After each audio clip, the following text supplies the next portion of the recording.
அரசியல் பேரவை நேயர்களுக்கு அன்பு வணக்கம். இன்னைக்கு நம்மளோட சிறப்பு நேர்காணலுக்கு வந்திருக்காங்க மூத்த பத்திரிகையாளர் திரு சேக்வரா ஜெய்சங்கர் சார். வணக்கம் சார். வணக்கம் சார். தொடர்ந்து பாத்தீங்கன்னா ஒரு பிரச்சாரம் நடக்கணும்னா பாத்தீங்கன்னா கவர்மெண்ட் சைட்ல இருந்து ஏகப்பட்ட கட்டுப்பாடுகள் விதிக்கிறாங்க. அந்த விதிச்சுதான் ஒரு பிரச்சாரத்துக்கு அனுமதி தராங்க.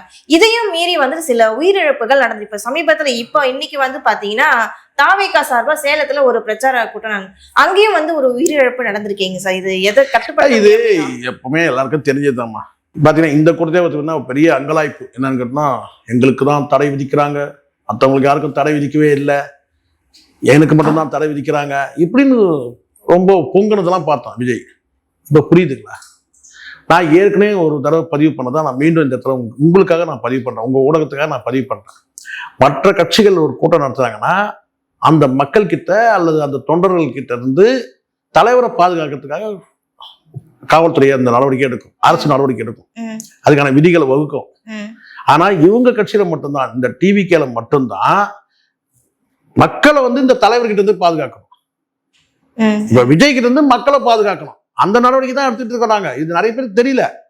இதை நான் தான் மீண்டும் மீண்டும் சொல்றேன். மற்ற கட்சிகளுக்கு ஏன் இந்த நெருக்கடி இல்லை, மற்ற கட்சிகளுக்கு ஏன் அந்த கண்டிஷன் இல்லை, என்ன மட்டும் ஏன் இப்படி பண்றாங்க, எங்க கட்சி ஏன் இப்படி பண்றாங்க, எங்க கட்சியை முடக்க பாக்குறாங்க, தடுக்க பாக்குறாங்க, நசுக்க பாக்குறாங்க, உடைக்க பாக்குறாங்க, இதெல்லாம் நீங்க சொல்றீங்கல்ல, உண்மை அது கிடையாது. மற்ற கட்சிகள் ஒரு வித்தியாசம் எனக்கு உங்ககிட்ட இருந்து மக்களை பாதுகாக்கிற வேலை தான் நாங்க நடந்துட்டு இருக்கு. அந்த மக்களுக்கே பாதுகாப்பு இல்லாத, அதனாலதான் இப்போ மீண்டும் ஒரு உயிர். இப்ப நீங்களே சொல்லுங்க, எத்தனை கட்சி கூட்டங்கள் நடத்தி இருக்கிறாங்க நாம் தமிழர்ல, நீங்களே சொல்லுங்க. விசிகால ஏன் இதே ஏடிஎம்கே டிஎம்கேல எத்தனை மாநாடுகள் நடத்தி இருக்கிறாங்க. ரொம்ப ரொம்ப ரொம்ப ரொம்ப ரேஸ்ட் நடக்காதுமா, இல்ல அப்படி சம்பவமே நடக்காது. ஆனால் உங்க கூட்டத்துல முதல் கூட்டத்துல 6 பேர், அடுத்த கூட்டத்துல 7 பேர், போலீஸ்காரோட சேர்த்து 7 பேர், அதுக்கு அடுத்த கூட்டத்துல 3 பேர், மாநாட்டில் 3 பேர். எத்தனை மரணங்கள்? கரூர்ல 43 பேர் இறந்திருக்காங்க. இவ்வளவு நடந்த பிறகு நீ திருந்தாது. நீ அந்த அவன் பேர்னா அந்த மாவட்ட நிர்வாகி இருக்கான்ல, அந்த மாவட்ட நிர்வாகி, அவன் பேர் என்ன, பார்த்திபன். ஒரு பெரிய இன்னும் ராணுவ அணிவகுப்பு மாதிரி சொல்றான் வார்த்தை, கவனிங்க. இதுவே போதும். 3 மணி நேரம் ஆகும், மூத்திரம் போகக்கூடாது. 6 மணி நேரம் ஆகும், சோறு கிடையாது. தளபதிக்காக இருப்பீங்களா? அங்கிருந்து இருப்பேன்னா எவனும் சொல்லவே இல்லை. இது இவனே மைண்ட் வாய்ஸ்ல கேட்க வேண்டியதான். ஆமாம், இப்படி சொல்ற ஒரு கட்சி நீங்க என்ன நினைக்கிறீங்க? தலைவருக்காக 3 மணி நேரம் நீ மூத்திரம் போகக்கூடாது, 6 மணி நேரம் சோறு தின்னக்கூடாதுன்னு சொல்லி ஒருத்தன் பேசுறான்னா அப்ப அது என்ன மாதிரி கட்சி நீங்க நினைக்கிறீங்க? ஏற்கனவே 43 பேர் இறந்துருக்கிறாங்க, தண்ணி இல்ல குடிக்க. இப்ப பாருங்க என்ன ஆச்சு, ஒரு ஆள் இறந்து போயிட்டான். சரி சரி, நீங்க டைமிங் நீங்க பாத்துக்கலாம். இது ஈவினிங் டைம். நான் திருப்பி சொல்றேன், நீங்க 1 மணி நேரம் நிக்க வச்சாலும் மயக்கம் வந்துருமா? நீங்க ஏமா 3 மணி நேரம் போறீங்க? இல்ல ஈவினிங் டைம் கொடுத்துருக்கலாம். நான் என்ன கேட்கிறேன், இந்த தனியார் கொடுத்த பண்ணீங்கல்ல, பந்தல் போடுறத யாராவது தடுத்தாங்களாமா? யாராவது போலீஸ்காரங்க நீங்க பந்தல் போடக்கூடாது சொன்னாங்களா? நீ ஏன் பந்தல் போடல? இப்ப நேற்று கூட ஒரு பட்டமளிப்பு விழாக்கு போறோமா, சரிங்களா?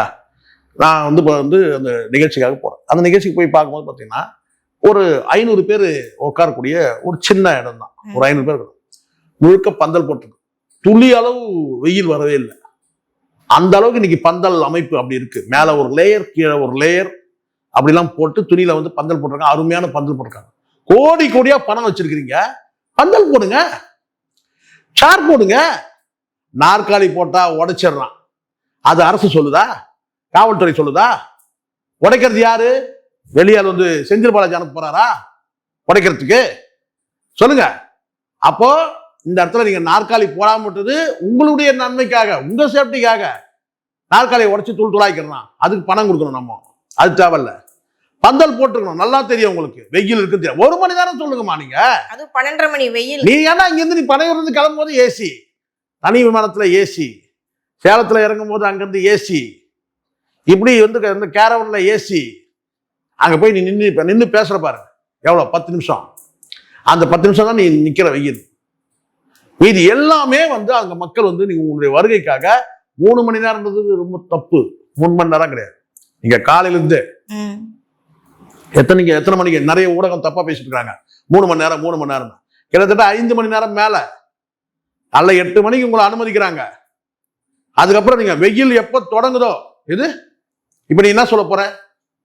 உச்சபட்சமா வெயில்ல தானுங்க அவர் நின்று மயக்கடிச்சு விழுந்துட்டாருங்க. இல்லைன்னா அவருக்கு வந்து காக்கா வலிப்பு வந்து இறந்துட்டாருங்க அப்படின்னு நீ சொல்லுவ. அப்போ மயக்கடிச்சு விழுந்தவங்க எல்லாம் இப்ப நீ என்ன சொல்ல போற? வெயில விழுந்தாங்க, நான் பொறுப்பு இல்லை, உதயசூரியன் தான் பொறுப்புன்ற. ஏன் சூரியன் உதிச்சுதுன்னு கேட்ப. அப்படி கேட்கிற ஆள் தான் இவன். அந்த அளவுக்கு அறிவாளி தான் இவன். நாங்க காரணம் கிடையாதுங்க, சூரியன் தாங்க காரணம், திமுக தாங்க காரணம். ஆனா இப்போதைக்கு ஒருத்தர் தான் இறந்திருக்கான்னு ஒரு report அதுதான் நான் சொல்றேன். நான் தான் ஏற்கனவே சொல்லிட்டேன், ஏற்கனவே ஒரு ஊடகத்தை பேச சொல்லிட்டேன். நீங்க ஒன்னா பாருங்க, இப்ப அந்த பார்த்திபனோட வழக்கு பதிவாகும், ஆகுதா இல்லை நீங்க பாருங்க. இந்த மரணத்துக்கு காரணம் யார்? கண்டிஷன் நான் என்ன சொன்னேன், நீ நாற்காலி போடு, பந்தல் போடு, இந்த 5000 பேர்ன்றதை நீ 4000 பேர் ஆக்கி, இடம் பத்தலனா 3000 ஆக்கிக்க. எப்படி இருந்தாலும் வந்து பாத்தீங்கன்னா உனக்கு வீட்டுக்கு 2 பேர் இருக்கிறாங்கன்னு சொல்லிட்டேன், எதுக்கு நீ கூட்டத்தை கூட்டுற? இப்ப நீங்களே சொல்லுங்க. வீட்டுக்கு ஒரு விஜய் இருக்கிறான், போன்ல பேசிட்டு ஒரு வீட்டுக்கு போன் போட்டு எதுக்கு வர நீ கூட்டத்துக்கு? ஏன் வர? எதுக்கு கூட்டம் எதுக்கு? நீயே சொல்லிட்ட வீட்டுக்கு 2 வந்து ஒரு விஜய் இருக்கிறாங்கன்னு சொல்லிட்ட. அப்புறம் எதுக்கு நீ அவங்களை வந்து ஒரு பந்தலுக்கு கொண்டு வர, ஒரு ஒரு மாநாடு, ஒரு பொதுக்கூட்டத்துக்கு கொண்டு வர, மைதானத்துக்கு ஏன் கொண்டு வர? அப்படியே ஆன்லைன்ல பேசுடு, அப்படியே ரீச் ஆயிட போகுது. ஏன் வர்ற? எதுக்கு வரணும்? நீங்களும் சொல்லுங்க.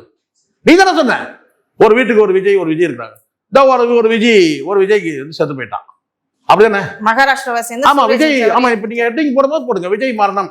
எது விஜய் மரணம்? நீ தானே சொன்ன ஒரு விஜய் செத்து போயிட்டான். நீ பேசணும்னா உன்னை திருப்பி நான் சொல்றேன், விஜய் மரணம். கரெக்டா?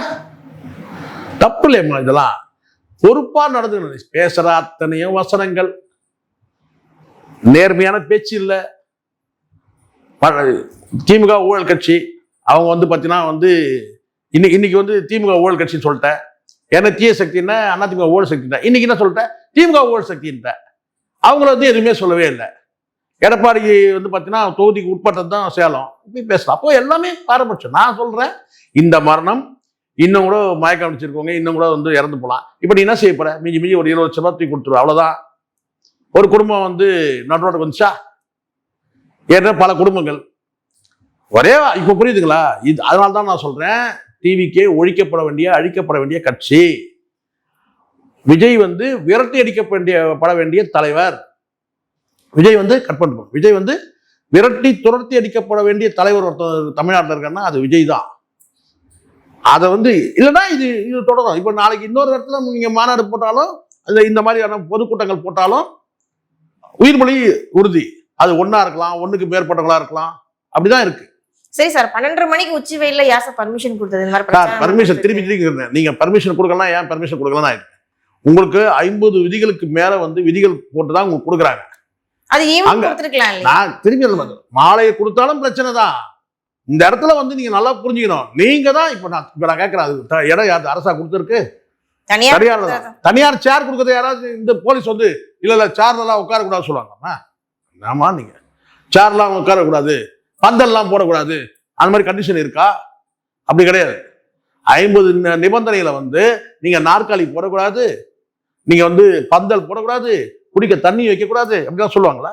முழுக்க தாவேக்காவோட கவனக்குறைவு. கிட்ட இருக்கிற பணத்துக்கு உட்கார வச்சு விருந்தே போடலாமா? அவ்வளவு கொள்ளடிச்சு வச்சிருக்காங்க, வரி ஏய்ப்பு பண்ணி அவ்வளவு கொள்ளடிச்சு வச்சிருக்கான். நான் கேட்கிறேன், வருஷம் கட்டி வந்து பார்த்தீங்கன்னா அத்தனை பேருக்கு சோத்தையே போட்டு வச்சிருக்கலாம். 5000 பேருக்கு சோறு போட முடியாதா? சொல்லுங்க. எல்லாமே வந்து பாத்தீங்கன்னா வந்து மக்களை வந்து ஆட்டு மந்தை மாட்டு மந்தையா நினைக்கிற ஒரே கட்சி இருக்குதுன்னு சொன்னா அது டிவிக்கு மட்டும்தான். ரொம்ப நன்றி சார், தொடர்ந்து பேசுவோம். நன்றி.